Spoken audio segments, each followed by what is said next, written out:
Kuha ng CCTV video na ito, makikita ang lalaking nakamotorsiklo na may nadaan ng babae. Muling bumalik ito at kinausap ang dalaga. Namangkot sa sakon, silingya, day, diin ang bituon. Araw, tapos nitudo ko sa iya. Tapos silingya sakon, nang salamat, kid. Subalit, bigla na lang dinakma ng lalaki ang dibdib ni Ann. Pag antad, gamay, kulpiyagin ko pa kong dughan.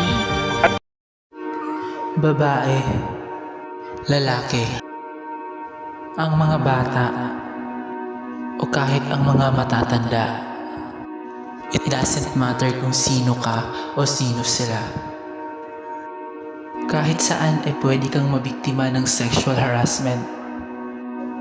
Street harassment is the most common form of sexual harassment in the Philippines. 3 in 5 women and 1 in 6 men have experienced sexual harassment at least once in their lifetime.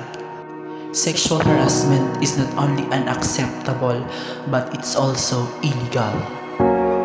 Kaya kung ikaw mismo ay nakararanas ng ganitong pagmamalupit at karahasan, huwag kang manahimik lang dahil may negatibong epekto ito sa iyong sarili. Remember, you are not alone. There are people who can help you, and don't let sexual harassment ruin your life.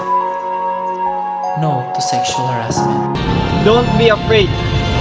Speak for yourself. #JusticeMustServe.